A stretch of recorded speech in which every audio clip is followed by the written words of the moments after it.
Run for your lives! It's the flood! The flood!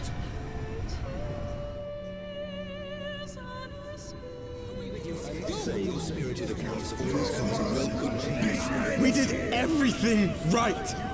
Everything that was asked of us, and still it came to this.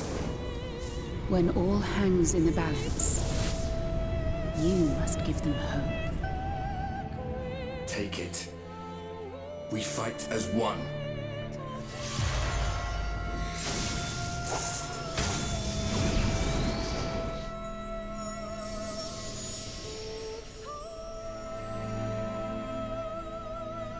Remember that we once lived. The first, specifically the region of Norvrand, was the primary setting for the story of Shadowbringers. In our time there, we learned much about this world, its people and its recent history. Learning about its distant past, however, was a challenge, since the majority of recorded history was wiped out by the Flood of Light. In this video, we put the pieces in their place as best we can, to get a summarized tale of the world of the First, from its creation to the events following the Flood. This is the summarized history of the First Reflection. The story of the First begins at the very same place as the source, with an unsundered star. In those days, the ancients were the original denizens of this world, which was brimming with power and life. The star would later be unmade when Hydaelyn began the Sundering, a process which split the very star and the souls of those who inhabit it, giving birth to the worlds of the Source and its 13 reflections. Because the First is a reflection of the Source, its landmasses are almost identical to ours, as seen with the region of Norvrand, the First's equivalent of Eorzea. Before venturing further, it's important we learn a bit about the people of the First, they who would shape its future. Like the Source, the First is populated by the same races, but have their own unique stories.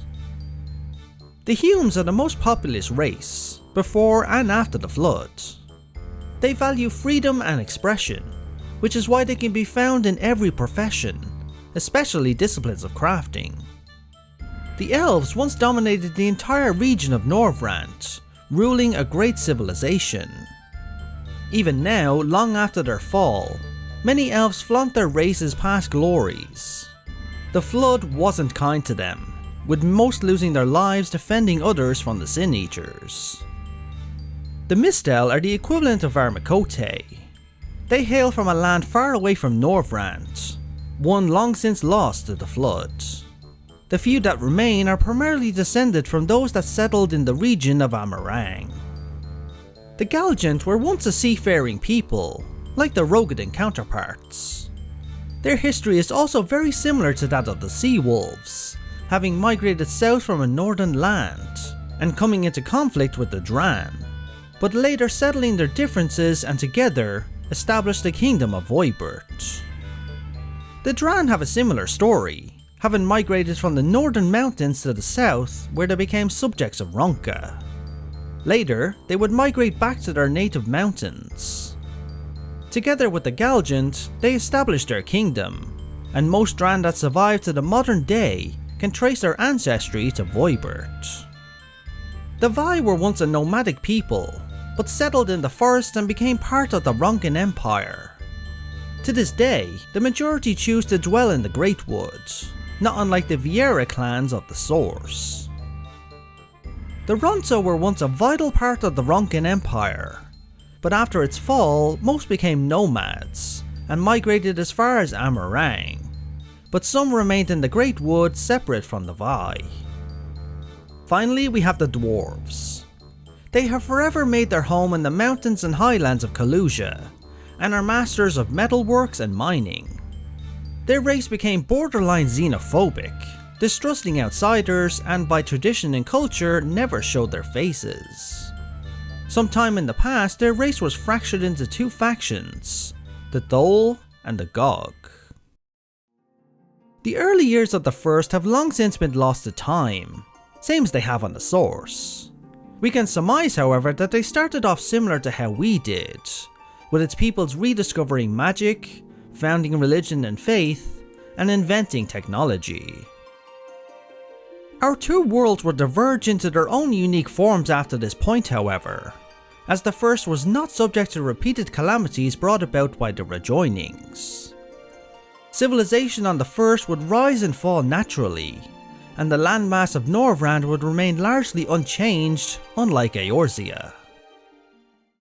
One of the earliest and indeed greatest civilizations to emerge on the first was that of Ronka. The exact timeline is unclear, but certainly thousands of years ago, this empire would rise from the trees of the Ratika Great Woods. According to the history books, their empire started with a single Ronso tribe, which quickly began subjugating all other tribes around them, and then the peoples beyond the Great Woods. Ronka was unique in that it was accepting of all races, either by subjugation or invitation. Because of this policy, Ronka grew fast in a very short time, and its knowledge and wisdom in all fields reaped the benefits.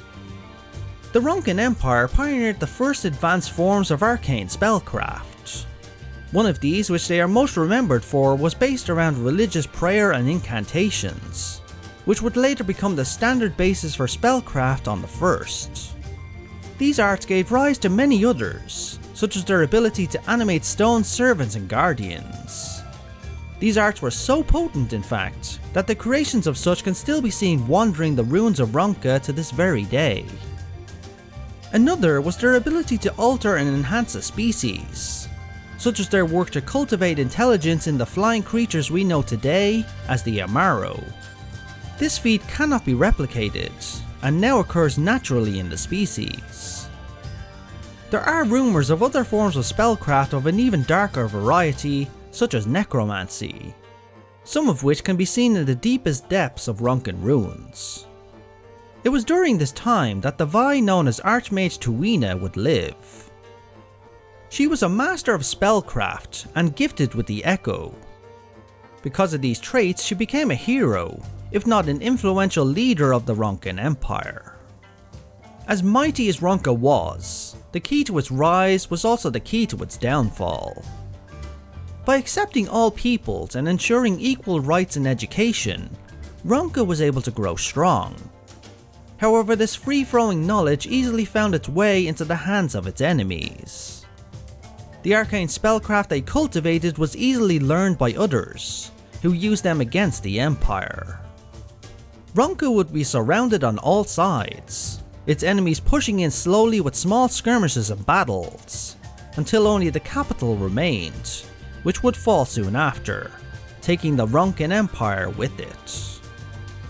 Ronka in many ways is compared to and called the Alag of the First, as it was easily the most influential civilization, laying the foundations for all that would follow. For the next couple thousand years after the Ronkan Empire, small kingdoms would be the norm of these lands, mostly comprising the peoples and nations that helped take down Ronka. These peoples would pass on what they learned, in particular arcane spellcraft, which would continue to evolve. It wouldn't be until around 1,000 years before the present day that a new empire rivaling the greats of the past would rise up. The elves resided in Norvrand since ancient times, but the rise of Ronka forced them back from their native lands, and they would settle on the banks of the Source in Lakeland. They remained a minor faction, not worthy of the attention of bigger ones for many generations, until a discovery was made that would change their fortune. Either through discovery or invention, the elves came into possession of an alloy with great etheric conductivity, not unlike that of Mithril. The elves were always gifted in the arcane, so this new alloy allowed them to make new weapons and armor, propelling them forward into a great power in the region. They would establish their kingdom in Lakeland, and founded a faith rooted in the worship of the light. They viewed the lake known as the Source as the wellspring of all life on the star, with much of their faith revolving around its reverence.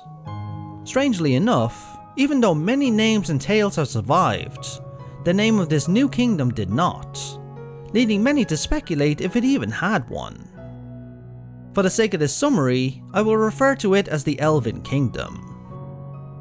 Wielding their faith and enhanced arcane might, they defeated all clans and nations around them to ensure their kingdom's future.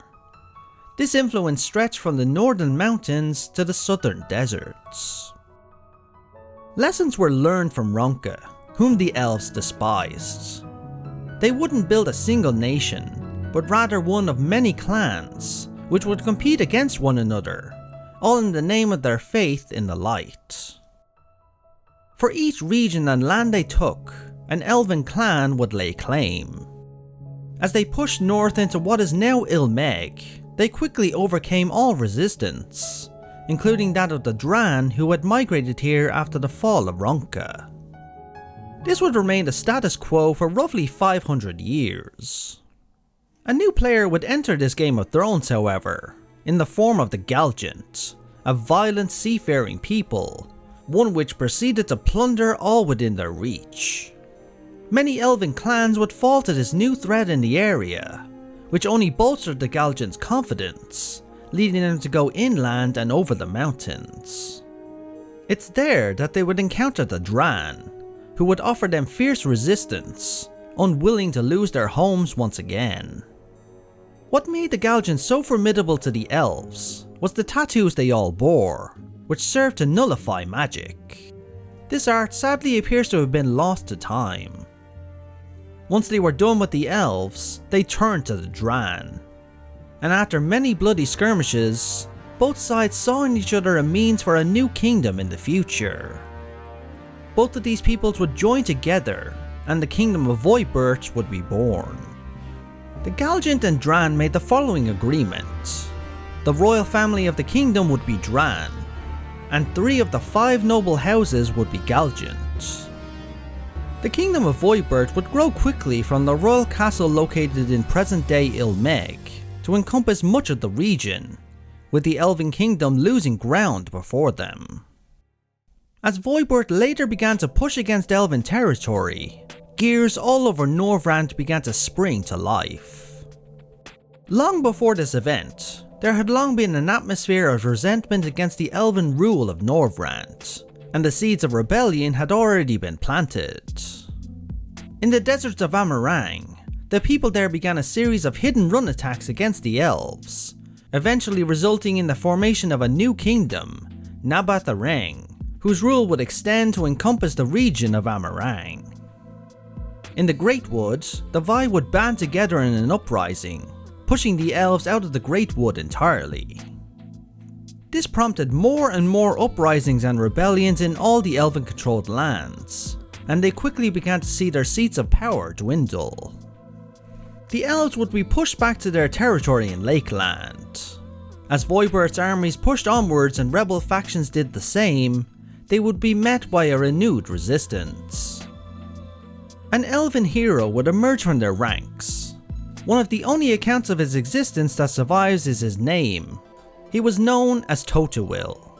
He would rally the clans of the elves together in common cause, and though he was met with resistance, he would come out on top. After repelling the Voidbird armies, he would go on to further solidify the clans together into a new Lakeland nation, with Totuil being declared their new king. He seems to be exactly what his people needed, a kind and fair ruler. He would treat on fair terms with his neighbours and sign a peace treaty with many, most significant of which was the kingdom of Nabatharang. With the establishment of many new kingdoms in such a short time, the region of Norvrand would settle into an uneasy yet maintained peace. At this time, the region was divided into the following. The kingdom of Voidbirch ruled the northern mountains and highlands. The Ratika Great Wood was held by the Vai and Quitari, the last remnants of Ronka. The kingdom of Nabatharang ruled the southern deserts. Their kingdom had an interesting beginning, but they quickly stood on their own 2 feet via the trade of minerals they mined from their rich region. Lakeland and much of the surrounding area would continue to be ruled by the Elven Kingdom. As for the political situation beyond the borders of Norvrand, Any record of such no longer exists. All of these kingdoms would keep themselves in check, but there was yet one more region within the borders of the realm, that of the Isle of Kalusia. Though the dwarves already dwelt there, they showed no interest in interacting with others. The Isle saw an influx of refugees from the mainland during the height of the past conflicts. These fragmented human mistel would later go on to found a new free kingdom on the Isle, the independent city of Yulmore. The realm would take on a shape quite similar to that of Eorzea before the Calamity, with its kingdoms and cities engaging in friendly relations and trade. As the realm settled even further into this era of peace, around 200 years ago, shadows began to move behind the scenes. Discontent began to brew in the people of all nations. Mysterious plagues and ailments also started to affect people, only being resolved thanks to the efforts of adventurers such as Ardbert and his party. The Ascians had finally turned their gaze to their world to be rejoined to the source. And like with the other reflections, they began to lay the foundations for that world's elemental aspect to overflow. In the case of the first, that was the aspect of light. They began by focusing on the unstable elements of the Elven Kingdom. This is where their pawn, the one known as the Shadowkeeper, would come into the story. Many elves were dissatisfied with the status quo, wishing to return to the days of old when the Elven Kingdom stood above all. These people quickly and easily fell under the sway of the Shadowkeeper, and the wheels began to turn. The Shadowkeeper as we know now was an elf from the 13th, which made it all the easier to manipulate the elves of the first. Silva, as she was known, sent agents out to fan the flames of insurrection against the current king, and even used dark magic to transform others into wolf-like monsters. The final part of both her and the Ascians' plan was to manipulate the heroes who would soon become the Warriors of Light into quickening the rejoining. All those elements would combine into a very bloody coup against the current elven reign.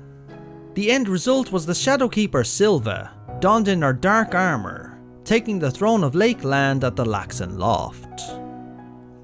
The Warriors of Light would face their former comrades and strike her down in a climactic battle. This, however, went against the Ascians' plans. The original plan was for the Warriors of Light to rise to the greatest height, only for the Shadowkeeper to slay them, sowing the seeds of chaos on the first. The Warriors of Light would then turn all their power and rage upon the Ascians Metron and Logriff. Driven by grief for their former comrade and a desire to banish the dark, Ardbert struck them down with righteous fury.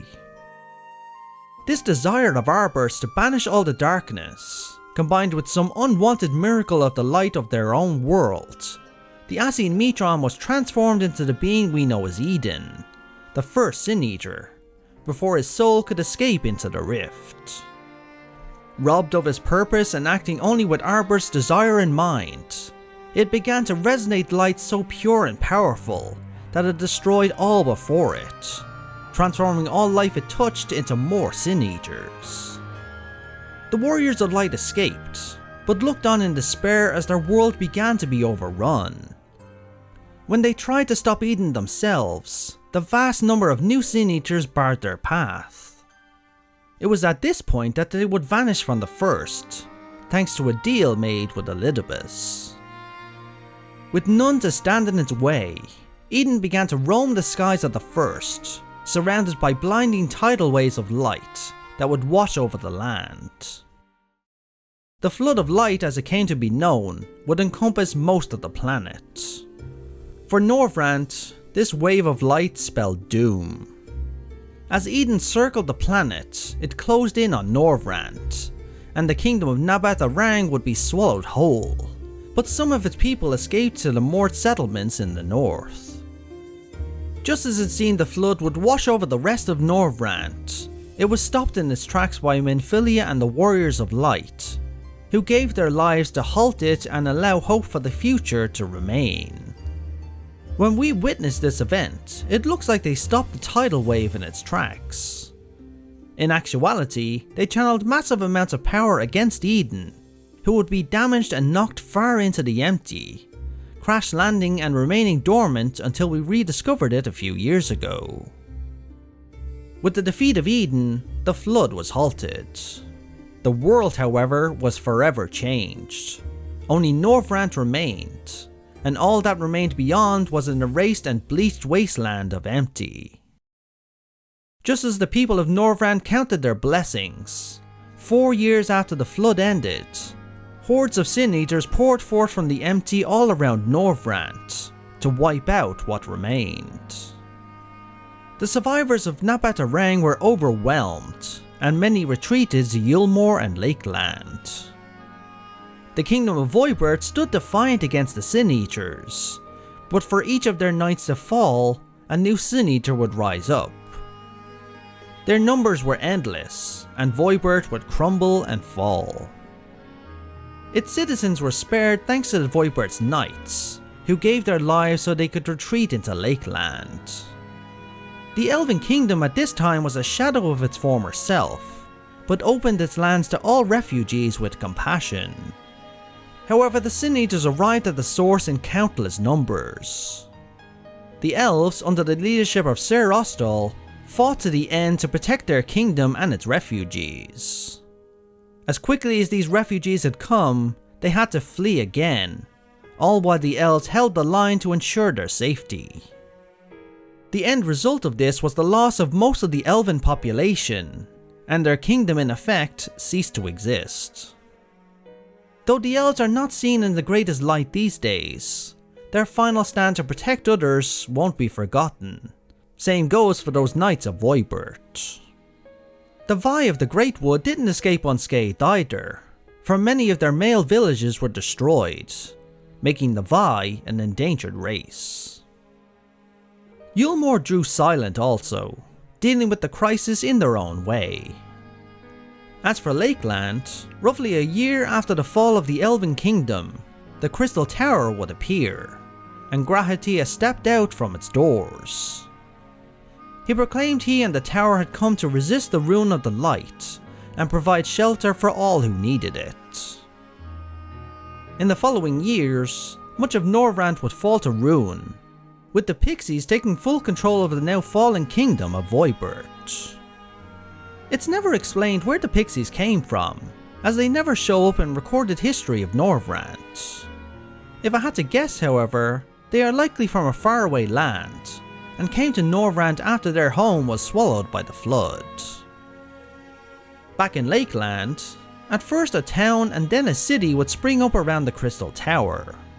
Known as the Crystarium, it would be one of the last beacons of hope in this seemingly doomed world, which was filled with Sin Eaters and a blinding eternal light sky.